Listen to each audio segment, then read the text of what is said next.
ఈ కులంలో చెడబుట్టారు అంటే జర్నలిస్ట్ కులంలో ఆ సాయిగాడు అక్కడ బ్రోకర్ నా కొడుకు, ఓపెన్గా చెప్తున్నా, బ్రోకర్ నా కొడుకు. రే సాయి, నీకు ఎవడ దీతో స్టార్ట్ అవుతుంది ఆ ఛానల్ పూర్తి పేరు, కింద ఏదో చిన్న అక్షరాలు రాస్తాడు ఆడు అదే పనిగా జగన్మోహన్ రెడ్డి బాక. అలా కొంతమంది ఉన్నారు, వాళ్ళ పెయిడ్ వెబ్ ఛానల్స్, కొన్ని అంకిల్ ఛానల్స్ ఉన్నాయి, దానికి కూడా కొన్ని పేమెంట్లు వాళ్ళే ఇస్తారనుకుంటా, సాక్షి యజమాన్యం, ఆడికి రిలయబిలిటీ తక్కువ అని. ఇలాంటి వాళ్ళందరూ అసలు సుప్రీంకోర్టు క్లియరెన్స్, అరెస్ట్ చేయమని సుప్రీంకోర్టు క్లియరెన్స్ ఇస్తున్నారా? చనా కొడకల్లారా. సారీ, రాజ్యాంగబద్ధ పదవిలో ఉన్న కొంతమందికి అర్థమయ్యే భాషలో మాట్లాడాల్సి వస్తాను. అది they can go ahead with the investigation అన్నారు. And here the investigation is already over. I have attended. నేను ఢిల్లీలో ఎంపీగా ఉన్నప్పుడే వాళ్ళు అడిగిన ప్రశ్నలన్నింటికి సమాధానం ఇచ్చాను. వాళ్ళు ఎప్పుడో ఛార్జ్షీట్ వేసుకుంటారు. ఇప్పుడు ఛార్జ్షీట్ వేసిన తర్వాత ఓకే, అందరికీ జగన్మోహన్ రెడ్డి లాగా 15 ఏళ్ళు సాగదీయటం కుదరదు. ఇమీడియట్గానే త్వరలోనే నిర్దోషిగా నేను బయటకు వస్తాను. అక్కడ ఇంకా ఛార్జ్షీట్ వేయలేదు, ఈయన కొడుకులు డిసైడ్ చేస్తారా? ఈలోపు ఇంకో వెర్షను, సూట్లు వేసుకున్న వాళ్ళు, బూట్లు వేసుకున్న వాళ్ళు, టైలు వేసుకునే వాళ్ళు స్పీకర్ ఉద్యోగం నుంచి, అదే డిప్యూటీ స్పీకర్ ఉద్యోగం నుంచి తీసేయాలి. 11 కేసులు ఉన్నారా మరి నీకు? నువ్వు ముఖ్యమంత్రి ఎలా చేసావు? సిగ్గు, శరం, బుద్ధి, జ్ఞానం ఉండాలా? అసలు మాట్లాడే ముందు అరే నువ్వు ఎలా ఉన్నావురా ఎన్నాళ్ళు అని చెప్పి ఎవడన్నా అడుగుతాడన్నా ఇంగిత జ్ఞానం ఉందా? తీసేస్తారా? ఎవడో కొంతమంది భోగాల్లో అభియోగం చేశారు, జరుగుతుంది ఇన్వెస్టిగేషను. భోగాల్లో అభియోగం చేసినంత మాత్రాన్ని తీసేస్తారా? ఉద్యోగాలు తీసేస్తారా? Constitutional post పీకేస్తారా? ఇప్పుడు నేను ఆ కాన్స్టిట్యూషనల్ పోస్టులో ఉండమన్నా ఈ సంవత్సరం నుంచి ఎంతో సంయమనం పాటించా. బట్ ఈ పోస్టులో ఉన్నాను కదా అని ఎవడ పడితే ఆడు ఏది పడితే అది వాగేసి, అర్థమైందా లిప్ మూమెంట్? క్వశ్చన్ అండి, మీరు బాధ్యతాయుతమైన స్పీకర్, డిప్యూటీ స్పీకర్ పదవిలో ఉన్నారు.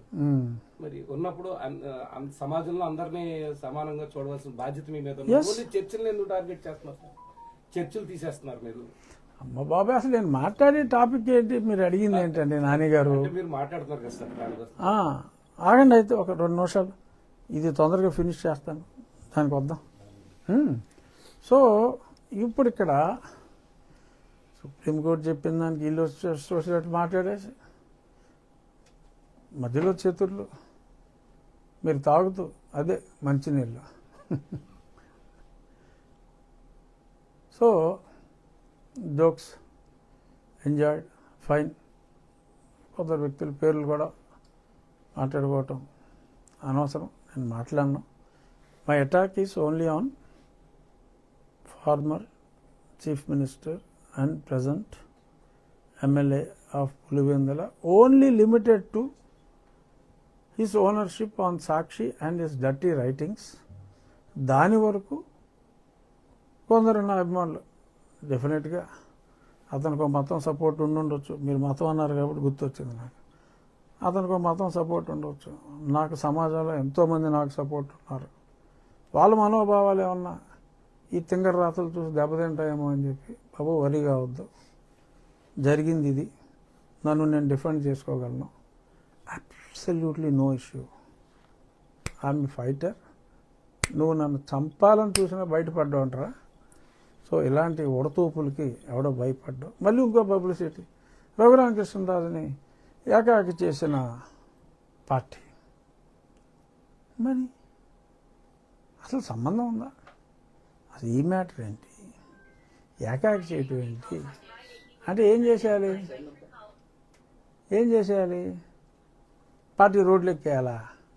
తెలుసు కదా అందరికీ, పెట్టింది నాన్సెన్స్ అని తెలుసు, నా కేసు నేను పోరాడుకోగలనని తెలుసు. సో ఎ వారియర్కి ఎవడ మద్దతు అవసరం లేదురా. మద్దతు ఎవడైనా అడిగితే ఇస్తారు. అసలు నాకు అవసరమే లేదు, అక్కడ మ్యాటరే లేదు. నాకు దేనికి మద్దతు? జగన్మోహన్ రెడ్డి మీద పోరాటం నేను ఎవడ మద్దతు తీసుకుని మొదలెట్టానా? నేను మొదలెట్టినప్పుడు ఎవడన్నా రోడ్డు మీద ఉన్నాడా? ఇంట్లోనే ఉన్నారుగా అందరూ. 2020లో ఫిబ్రవరిలో మార్చిలో మొదలెట్టా పోరాటం.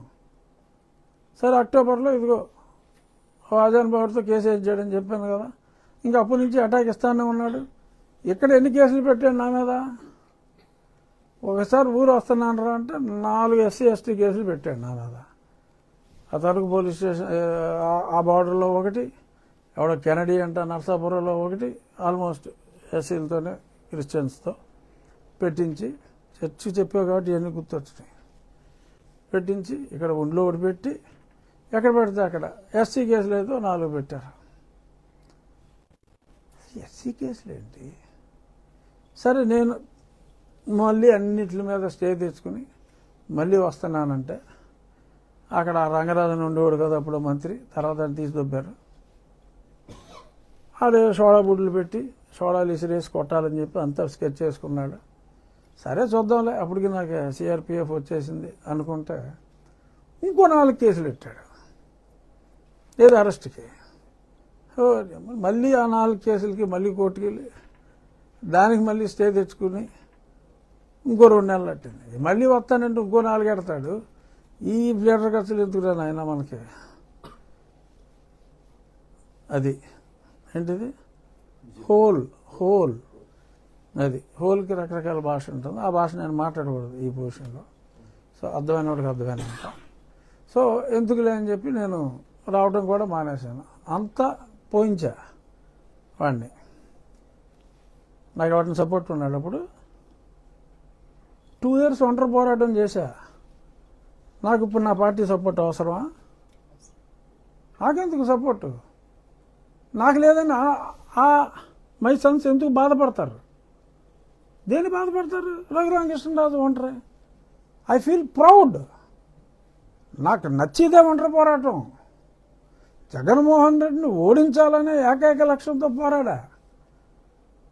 ఆ పోరాటంలో కొందరు కలిశారు. ఓకే, నేను రాజ్యాంగబద్ధ పదవిలో ఉన్నా, పదవుల్లో వాళ్ళు ఉన్నారు, ఫైన్. నాకు కావాల్సింది గౌరవం. నా గౌరవం ఇచ్చే పదవిలో నేనున్నా. No regrets for me. అధికారం కావాల్సిన వాళ్ళు అధికారంలో ఉన్నారు, గౌరవం కావాల్సిన వాళ్ళు గౌరవమైన పదవుల్లో ఉన్నారు. నేను సంతోషంగా ఉన్నా. నాకే పార్టీ సహాయం అవసరం లేదు. ఎందుకు? తప్పు చేస్తే ఏమంటే హెల్ప్ చేయండి అని అడగాలి. తప్పక ఏ తప్పు చేశాను? నేను హ్యాపీగా ఉన్నాను, తప్పు చేయలేదు కాబట్టి. సో వాళ్ళు అదొక ప్రయత్నం. అంటే ఏది? నాకు ఏదో పార్టీ లీడర్షిప్కి గ్యాప్ క్రియేట్ చేయాలని. అరే నాకు నచ్చిన పదవిలో నేనున్నా, నాకు నచ్చంత సానుభూతి. సో కాబట్టి సంతోషంగా ఉన్నాను నేను. మళ్ళీ ఆ ఉన్నమాద మీద పోరాటం నాకు ఎవరి సహాయం అవసరం లేకుండా నేను చేసుకుంటున్నానని. నన్ను హింసించారు అని చెప్పి ఎన్ని మీటింగుల్లో ఎంతమంది మాట్లాడారు? అదొక ఎలక్షన్ అంశం అన్న సంగతి మీకు తెలుసు కదా. 1.5 సంవత్సరం అయింది ముందుకెళ్ళిందా కేసు. అయినా నేను బాధపడలేదు కదా, పోరాడుతున్నా. ఇగోరా సాక్ష్యాధారాలు. ఇన్ని ఎవిడెన్స్లు వచ్చిన తర్వాత కూడా ఇంకా మీరు చక్కబాజం చేస్తా కూర్చుంటారా అని అడుగుతున్నా. అంతే తప్ప నేను ఎవరి దగ్గరికి వెళ్ళి దీనంగా బతిమాలలేదా. ఎందుకంటే పోరాటం నా సహజ లక్షణం. కోడి పుంజుకోను. అది సంక్రాంతి పందెంకోడిలాగా పారిపోదు కదా. పందెంకోడి పోరాడుతుంది. అవతల దాన్ని చంపుద్ది, లేకపోతే చేస్తుంది. చావుకి ఎదిరించే నేను జగన్మోహన్ రెడ్డితో పోరాడా. దాక్కున్న వాళ్ళు దాక్కున్నారు, అది వేరే విషయం. సో నాకు ఎవరి సానుభూతి అవసరం లేదు. ఎందుకంటే నేను ఆశించలేదు కాబట్టి. ఇంకా హర్ట్ అవుతా ఎవడన్నా సానుభూతి చూపెడితే. నాకు అవసరం లేదు. నేను పెట్టిన కేసు సాక్ష్యాలు ఉన్నాయి. వీలైనంత త్వరగా న్యాయం చేస్తే పోలీసు వ్యవస్థ మీద, పరిపాలనా వ్యవస్థ మీద ప్రజలకు నమ్మకం పెరుగుతుంది. ప్రజలకు నమ్మకం పెరగకపోతే, ప్రజల నమ్మకాన్ని పోగొట్టుకుంటే భవిష్యత్తు కొంచెం కష్టం అవుతుంది. ప్రజలకు ఆ భరోసా ఇవ్వాలి అనేది నా ఉద్దేశం. తప్పకుండా ఈ ప్రభుత్వం, ఎందుకంటే నేను బయట ఉన్నాను, నేను ప్రభుత్వంలో లేను, సో కాబట్టి చెప్తున్నాను, తప్పకుండా ఈ ప్రభుత్వం ఆ విషయంలో భరోసా ఇస్తుంది అన్న విశ్వాసం నాకుంది.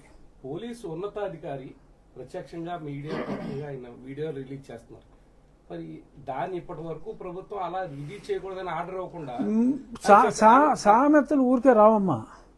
ఇప్పుడు చాలా మాట్లాడారు, అందరికీ తెలిసినయే. సామెతలు ఊరికే రావు. ఏ సామెత ఎవరన్నా చెప్పగలరా? పిల్లి గుడ్డిదైతే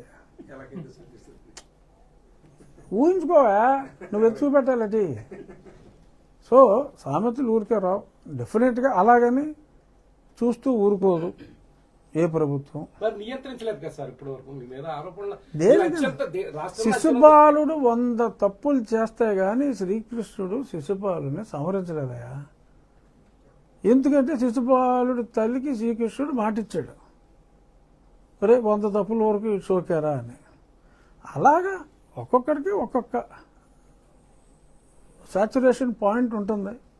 ఆ సాచురేషన్ పాయింట్ ఇంకా రాలేదేమో మా ప్రభుత్వానికి. చూద్దాం. ఎందుకంటే that is the administrative capability of the governance or the government. So చేయకపోతే ఏమవుతుంది? నాకేమైనా నష్టం ఉందా వ్యక్తిగతంగా?